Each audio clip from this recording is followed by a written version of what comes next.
আসসালামু আলাইকুম। প্রিয় দর্শক, আনন্দ মঞ্চের আলাপ চাইতে আপনাদের সকলকে আমন্ত্রণ। যে বাতাসে বারুদের গন্ধ এবং ভারতের পক্ষ থেকে বাংলাদেশে শেষের খেলা শুরু হয়ে এলো। ভারত বাংলাদেশের বাতাসে বারুদের গন্ধ পাওয়া যাচ্ছে বেশ কিছুদিন ধরে। যত দিন যাচ্ছে ততই তীব্র থেকে তীব্রতর হচ্ছে এই গন্ধ।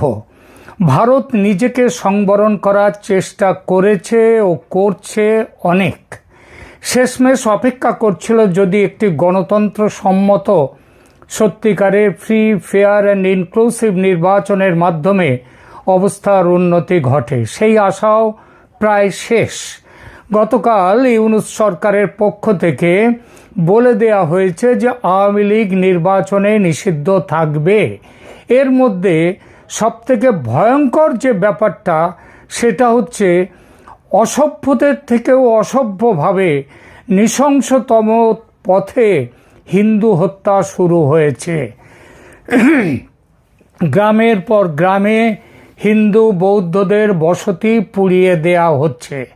সংখ্যালঘুদের খুন ধর্ষণ চলছে বিপুল সংখ্যায়, আর পুলিশ প্রশাসন ইউনূসের তারা নিশ্চুপ।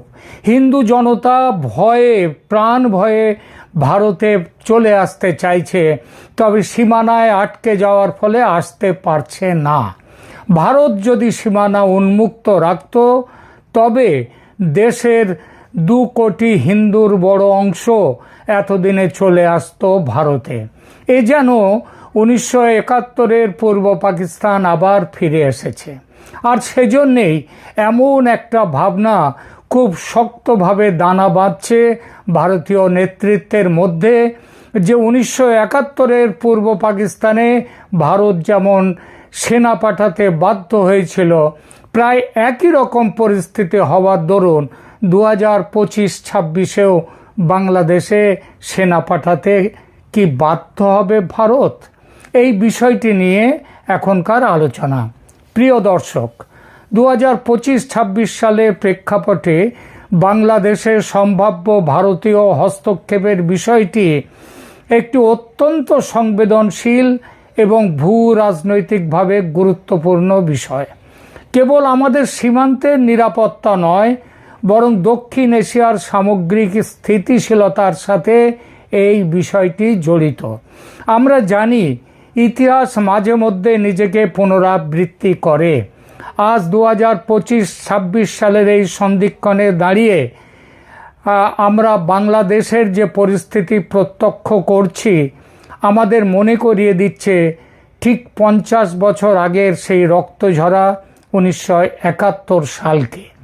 1971 সালে ভারত কেন পূর্ব পাকিস্তানে সেনা পাঠিয়েছিল? সেটি কোনো দখলদারি ছিল না। সেটি ছিল একটি চরম মানবিক বিপর্যয় ঠেকানোর চেষ্টা। যখন লক্ষ লক্ষ শরণার্থী ভারতের সীমান্তে আশ্রয় নিতে বাধ্য হয়েছিল এবং একটি পরিকল্পিত গণহত্যা আমাদের দোরগোড়ায় এসে হানা দিয়েছিল, তখন ভারতের সামনে কোনো বিকল্প পথ খোলা ছিল না। জাতীয় নিরাপত্তা এবং মানবতার স্বার্থে সেদিন ভারত বাধ্য হয়েছিল চূড়ান্ত সিদ্ধান্ত নিতে। পাকিস্তান ভারতের পশ্চিম সীমান্তে তারা আক্রমণ চালিয়েছিল এবং সেই আক্রমণটা ছিল ভারতের বারুদের স্তূপে কেবল আগুন সংযোগের ব্যাপারটুকু। আজকের প্রেক্ষাপট কেন উদ্বেগের? বর্তমানে 2025-26 সালের এই সময়ে আমরা বাংলাদেশে যে রাজনৈতিক অস্থিরতা, উগ্রপন্থার উত্থান এবং শাসনতান্ত্রিক সংকটের আশঙ্কা করছি, তা 1971-এর সেই পরিস্থিতির মতো এক অদ্ভুত পরিস্থিতি তৈরি করেছে।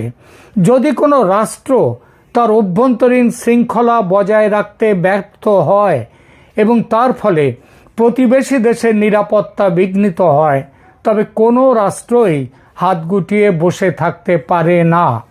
যেমন আপনাদের মনে আছে, ইউক্রেন তারা ন্যাটোয় যোগ দিতে গিয়েছিল। রাশিয়া বুঝেছিল যে তার সিকিউরিটি প্রবলেম আসছে, তার জন্যে বাধ্য হয়েছে ইউক্রেনে ব্যবস্থা নিতে। ভারত কেন আবারও একই ধরনের পরিস্থিতির সম্মুখীন হতে পারে তার পেছনে কিছু সুনির্দিষ্ট কারণ রয়েছে। শরণার্থী সংকট প্রথমে। বাংলাদেশে যদি চরম বিশৃঙ্খলা সৃষ্টি হয় তবে আবারও 1971-এর মতো কোটি মানুষের সীমান্ত পেরিয়ে আসার সম্ভাবনা তৈরি হবে। ভারতের পক্ষে এই বিপুল জনসংখ্যার চাপ নেওয়া সম্ভব নয়। দ্বিতীয়ত, সীমান্ত অভ্যন্তরীণ নিরাপত্তার বিষয়টি দেখা যাক। বাংলাদেশের মাটিতে যদি ভারত বিরোধী শক্তির আস্ফালন বেড়ে যায় বা বিচ্ছিন্নতাবাদীদের আশ্রয়স্থল হয়ে ওঠে বাংলাদেশ, তবে নিজের অখণ্ডতা রক্ষায় ভারতকে কঠোর সিদ্ধান্ত নিতেই হবে। তৃতীয়ত, মানবিক দায়বদ্ধতা। একটি প্রতিবেশী রাষ্ট্রে সাধারণ মানুষের জীবন যখন বিপন্ন হয় তখন আঞ্চলিক পরাশক্তি হিসেবে ভারতের একটি নৈতিক দায়িত্ব এসে যায়। ভারত জানে যুদ্ধ বা সেনা পাঠানো কোনো সমস্যার কোনো সমাধান নয়, এটি একটি চরম বাধ্যবাধকতা।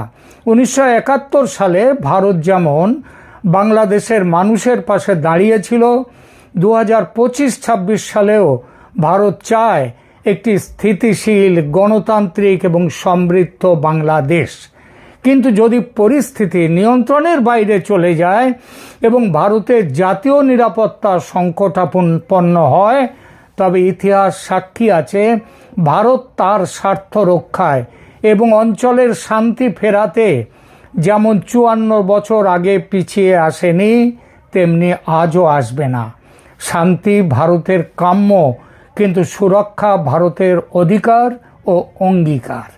বলা বাহুল্য, 2025-26 সালের প্রেক্ষাপটে বাংলাদেশে ভারতের সামরিক হস্তক্ষেপের মতো পরিস্থিতি তৈরি হওয়ার চূড়ান্ত জায়গায় চলে এসেছে এবং এটা তৈরি হলে বিশ্ব রাজনীতির মঞ্চে তার প্রতিক্রিয়া হবে অত্যন্ত জটিল এবং বহুমুখী। 1971 সালের প্রেক্ষাপট আর বর্তমানের বিশ্ব রাজনীতির সমীকরণ সম্পূর্ণ আলাদা। তখনকার শীত যুদ্ধ বা কোল্ড ওয়ার আর এখনকার মাল্টিপোলার বা বহুমুখী বিশ্ব ব্যবস্থার কারণে পরাশক্তিগুলোর অবস্থান ভিন্ন হবে। 2025 সালের ভূ রাজনীতিতে চীনের প্রভাব এখন অপরিসীম। চীন বর্তমানে বাংলাদেশের অন্যতম প্রধান উন্নয়ন সহযোগী এবং প্রতিরক্ষা সরঞ্জাম সরবরাহকারী। ভারত যদি বাংলাদেশে সেনা পাঠায় তবে চীন একে তার স্ট্রিং অফ পার্লস বা ওই মুক্তমালার যে কৌশল তার উপরে আঘাত হিসেবে দেখতে পারে। তবে এটাও ঠিক, চীন ভারতের বিরুদ্ধে সরাসরি সামরিক সংঘাতে যাবে না। কয়েকদিন আগে মে মাসে যেমন পাকিস্তানের পাশে দাঁড়ায়নি ভারতের অপারেশন সিন্দুরে। এরপরে আসি মার্কিন যুক্তরাষ্ট্র। এটা সবসময় দোটানায় থাকে। 1971 সালে আমেরিকা পাকিস্তানের পক্ষে থাকলেও 2025 সালে ভারতের সাথে তাদের কৌশলগত অংশীদারিত্ব অনেক গভীর। আমেরিকা তাই সরাসরি ভারতের বিরোধিতা করবে না, তবে তারা মানবিক হস্তক্ষেপের নামে নাক গলাবার একটা সামান্য চেষ্টা করলেও করতে পারে। তবে এখানেও একটা প্রশ্নচিহ্ন আছে। ভারতের পদক্ষেপে বাংলাদেশে উগ্রবাদের ঝুঁকি, ধর্মীয় উগ্রবাদ, তার ঝুঁকি কমছে দেখলে ওয়াশিংটন কিন্তু মুখ চুপ করে ভারতকে সমর্থন দেবে। কিন্তু ভারতের সামরিক উপস্থিতি দীর্ঘস্থায়ী যদি হয় বাংলাদেশে, তবে নিষেধাজ্ঞা বা কূটনৈতিক চাপের পথ বেছে নিতে পারে। তবে তাতে যে ভারতের বড় কোনো ক্ষতি হবে তাও নয়। অটল বিহারী বাজপেয়ী যখন তিনি পারমাণবিক বোমা বিস্ফোরণ ঘটিয়েছিলেন তখনও স্যাংশন দিয়েছিল, কিছু করতে পারেনি। রাশিয়ার কথায় আসি। 1971 সালে রাশিয়া মানে তদানীন্তন সোভিয়েত ইউনিয়নের সমর্থন ছিল ভারতের বিজয়ে একটা বড় ভূমিকা। 2025 সালেও রাশিয়া ভারতের দীর্ঘদিনের মিত্র এবং পরীক্ষিত মিত্র। ইউক্রেন যুদ্ধ পরবর্তী পরিস্থিতিতে রাশিয়া ভারতের ওপর অনেক বেশি নির্ভরশীল। তারা বিষয়টিকে ভারতের নিরাপত্তা উদ্বেগ হিসেবে ব্যাখ্যা করে ভারতকে অবশ্যই সমর্থন জানাবে, অন্য কিছু হওয়ার কোনো প্রশ্ন নেই। এবং শুধু তাই নয়, রাষ্ট্রসংঘে যদি ভারতের বিরুদ্ধে কোনো বড় প্রস্তাব নিয়ে আসে চীন অথবা আমেরিকা, তাহলে রাশিয়া সেটা ভেটো দিয়ে ভারতকে রক্ষা করবে। এরপর আসি মুসলিম বিশ্ব পাকিস্তানের কথা। দেখুন, পাকিস্তানের জন্যে এটা একটা সুযোগ এনে দিতে পারে। কিসের সুযোগ? তারা বিশ্বজুড়ে ভারতের বিরুদ্ধে আগ্রাসনের অভিযোগ তুলবে এবং ওআইসিতে ভারতের ওপর চাপ সৃষ্টির চেষ্টা করবে, তবে সফল হবে না এতকালও যেমন সফল হয়নি। কারণ মধ্যপ্রাচ্যের মুসলিম দেশগুলো, সৌদি আরব বা ইউএইর মতো দেশগুলো বর্তমানে ভারতের সাথে ঘনিষ্ঠ ব্যবসায়িক সম্পর্কে যুক্ত। তারা সরাসরি কোনো পক্ষে ভারতের বিরুদ্ধে না গিয়ে শান্তির আহ্বান জানাবে এবং মধ্যস্থতাকারীর ভূমিকা নিতে চাইতে পারে। জাতিসংঘ তো এখন হচ্ছে কি বলবো, বিষ ছাড়া ঢোঁড়া সাপ, বিষ ছাড়া সাপ মানে ঢোঁড়া সাপের মতো নরম ভাষায় একটা নিন্দা প্রস্তাব জানাবে, তার বেশি কিছু নয়। এই যে ইউক্রেনের ব্যাপারে রাশিয়ার বিরুদ্ধে এত প্রস্তাব করেছে, তার কোনো গতি হয়েছে? কিছু হয়নি। তাহলে বিষয়টা কি দাঁড়ালো?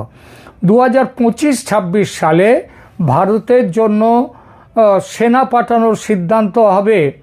যদি বাংলাদেশে সেনা পাঠায় তাহলে মরণ কামড় দেওয়ার জন্যই সেটা করবে। 1971 সালে বিশ্ব জনমত যতটা ভারতের পক্ষে ছিল, এখনকার প্রচার মাধ্যম এবং ভূ রাজনৈতিক স্বার্থের লড়াইতে ভারত এখন অনেক বেশি শক্তিশালী। সুতরাং তারা ভারতের বিরুদ্ধে যেতে গেলে অনেক ভাবতে হবে। ভারত চাইবে খুব দ্রুত অপারেশন শেষ করে একটা বন্ধুত্বপূর্ণ সরকার, বন্ধুভাবাপন্ন সরকার বাংলাদেশে প্রতিষ্ঠা করতে, যাতে বিশ্ব শক্তিগুলো ভারতের বিরুদ্ধে যাওয়ার সুযোগ না পায়। এই সম্ভাব্য পরিস্থিতির উপর ভিত্তি করে ভারত সরকারের বিদেশ মন্ত্রক এখন কিন্তু খুব গভীরভাবে চিন্তা ভাবনা করছে যে প্রতিবেশী রাষ্ট্রে উদ্ভূত চরম অস্থিতিশীল এবং যে অবস্থা তৈরি হয়েছে তা ভারতের জাতীয় নিরাপত্তা বিষয়ে অত্যন্ত উদ্বেগ সৃষ্টি করেছে। এবং কয়েক মাস ধরে বাংলাদেশের চলমান রাজনৈতিক অরাজকতা, শাসনতান্ত্রিক শূন্যতা এবং উগ্রপন্থী গোষ্ঠীগুলোর ক্রমবর্ধমান প্রভাব সাধারণ মানুষের জীবনকে যেমন সেখানে অতিষ্ঠ করেছে, তেমনি ভারতের পক্ষেও একটি বিপজ্জনক সিকিউরিটি প্রবলেম সৃষ্টি করেছে। এবং এই পরিস্থিতিতে ভারত মানবিক বিপর্যয় রুখতে, শরণার্থী সংকটের হাত থেকে নিজেদের দেশকে রক্ষা করতে এবং যে সিকিউরিটির দৃষ্টি দিয়ে, ভারতের নিরাপত্তার দৃষ্টি দিয়ে তারা একই বাংলাদেশে তারা সামরিক অভিযানের কিন্তু একটা চূড়ান্ত তৈরিতে আছে। আমরা তারেক রহমানকে ফিরিয়ে নিয়ে এসে ভারত শেষ চেষ্টা হিসেবে একটা চেষ্টা করছে যাতে transition to the Democratic values সেটা যাতে অনেকটা ভালো হয়। কিন্তু জামাত, এনসিপি এবং ইসলামী দলগুলো এবং সর্বোপরি আমাদের ইউনূস সাহেবের লোভের কারণে এখনও বলা যাচ্ছে না যে বাংলাদেশে ফেব্রুয়ারির ইলেকশন হবে কি হবে না। হলেও সেই ইলেকশন কতটা ফ্রি অ্যান্ড ফেয়ার হবে সেটা তো ইনক্লুসিভ হচ্ছেই না। ফ্রি অ্যান্ড ফেয়ার কতটা ইলেকশন হবে সেটা নিয়েও প্রশ্ন আছে। এই পরিস্থিতিতে ভাবুন, আজকে যদি সেখানে ইলেকশনকে নিজেদের মতো করে জালিয়াতি করে জামাতকে সেখানে যদি ক্ষমতায় বসানো হয়, তাহলে ভারতের পক্ষে সেটা একটা ভয়ঙ্কর নিরাপত্তা সংকটের ব্যাপার তৈরি করবে। ভারত কখনোই সেটা হতে দেবে না। এবং এই জন্যেই বলছি যে বাতাসে বারুদের গন্ধ, এবং ভারতের পক্ষ থেকে বাংলাদেশে শেষের খেলা শুরু প্রায় হয়ে এলো। যদি না বড় কিছুভাবে সেখানকার যে সরকার তাদের যদি মানসিকতার এখনো যদি পরিবর্তন না হয় তাহলে কিন্তু সামনে একটা খুব খারাপ দিন আসছে বাংলাদেশের জন্য। ভারতের জাতীয় নিরাপত্তা উপদেষ্টা অজিত ডোভালের সঙ্গে বাংলাদেশে তার কাউন্টারপার্ট খলিলুর রহমানের একটা ওয়ার্কিং রিলেশন বা কাজ চালানোর সম্পর্ক সম্প্রতি গড়ে উঠেছে। এর শুরু প্রথমে দিল্লি বৈঠকে, তারপর কাতারের দোহা বৈঠকে।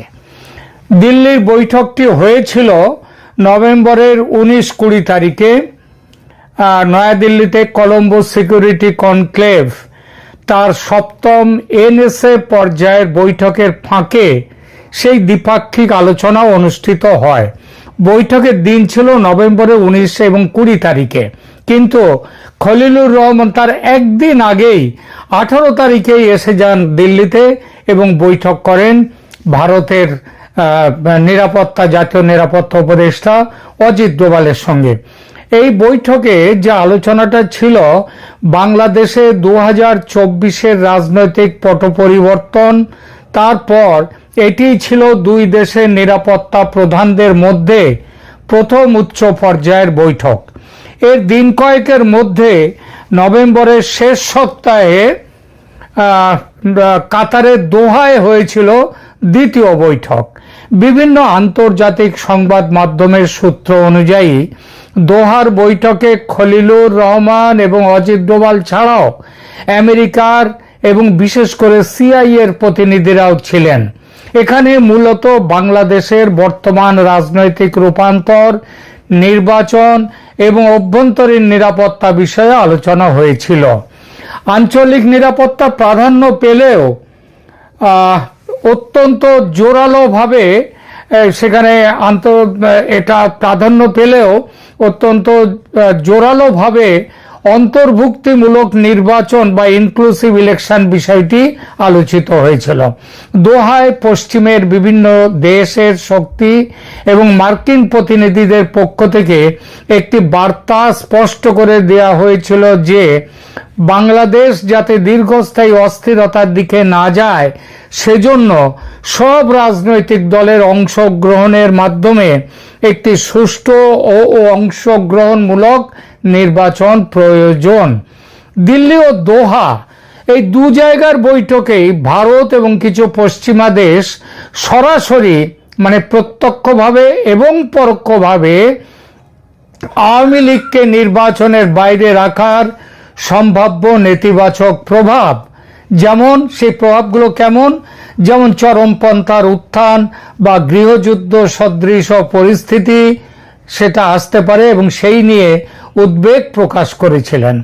আন্তর্জাতিক দাতা সংস্থা যারা ঋণ দেয়, ঋণদাতা সংস্থাগুলো এবং ভারত ও আমেরিকা সহ প্রভাবশালী বেশ কিছু দেশ, পৃথিবীর প্রায় সমস্ত দেশ এখন স্পষ্ট করে দিয়েছে আওয়ামী লীগের মতো কোনো বড় দলকে নিষিদ্ধ বা নির্বাচনের বাইরে রেখে দেয়া হলে সেই নির্বাচনের গ্রহণযোগ্যতা আন্তর্জাতিক মহলে প্রশ্নবিদ্ধ হতে পারে।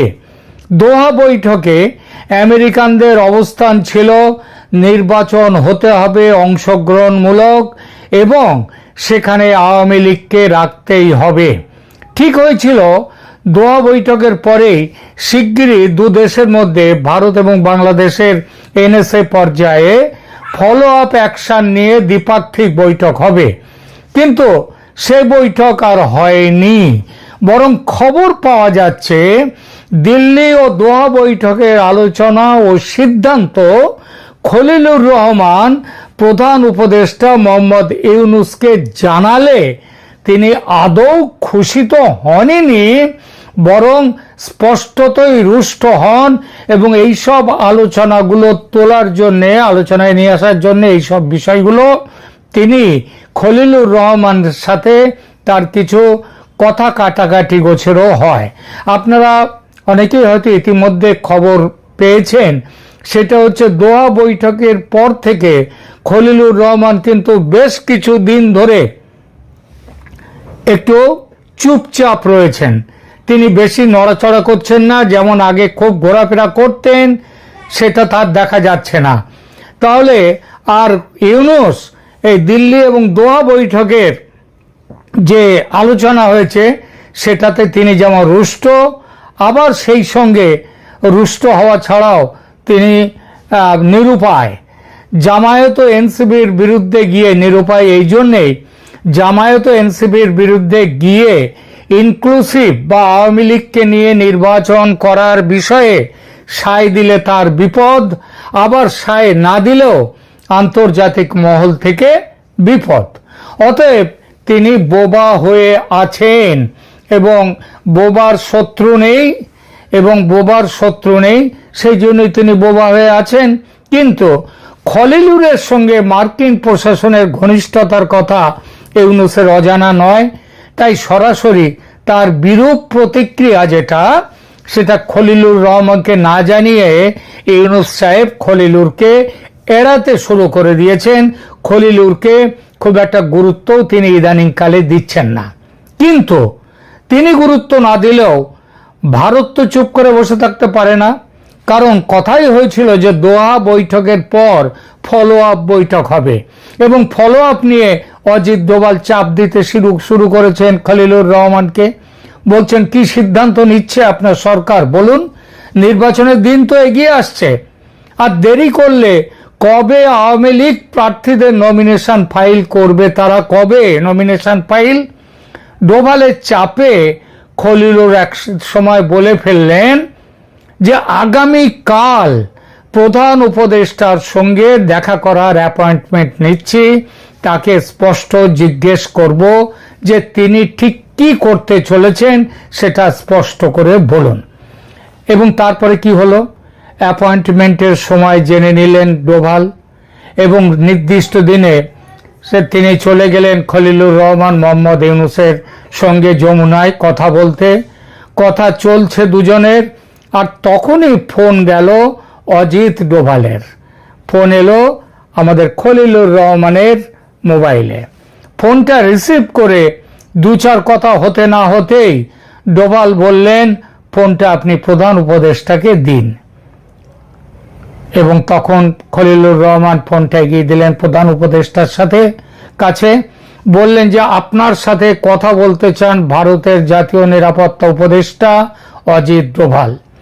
ইউনূস সাহেবের সাহস হয়নি অস্বীকার করতে, তিনি ফোন নিলেন, আর তখনই স্পষ্ট ভাষায় ডোভাল যে কথাগুলো বললেন ইংরেজিতে, তার বাংলা তর্জমা করলে এমনটা দাঁড়ায়, নমস্কার প্রধান উপদেষ্টা সাহেব, দিল্লি ও দোহার বৈঠকে আপনার জাতীয় নিরাপত্তা উপদেষ্টা এবং আমরা এবং আমেরিকার প্রতিনিধি দল সবার সামনে বসে আলোচনা হয়েছিল, এবং সেই আলোচনায় সিদ্ধান্ত হয়েছিল বাংলাদেশে গণতান্ত্রিক ব্যবস্থা ফিরিয়ে আনতে মুক্ত, স্বচ্ছ ও সমস্ত দলের অংশগ্রহণমূলক নির্বাচন চাই। কিন্তু আপনার সরকার বিষয়টিকে ঝুলিয়ে রেখেছেন। মনে রাখবেন, আপনার সরকার কোনো নির্বাচিত সরকার নয়। আপনার অগণতান্ত্রিক সরকার গণতন্ত্রের সংজ্ঞা নির্ধারণ করবে, এটা চলতে পারে না। এবং সারা পৃথিবী আজকে বলে দিচ্ছে এটা চলবে না।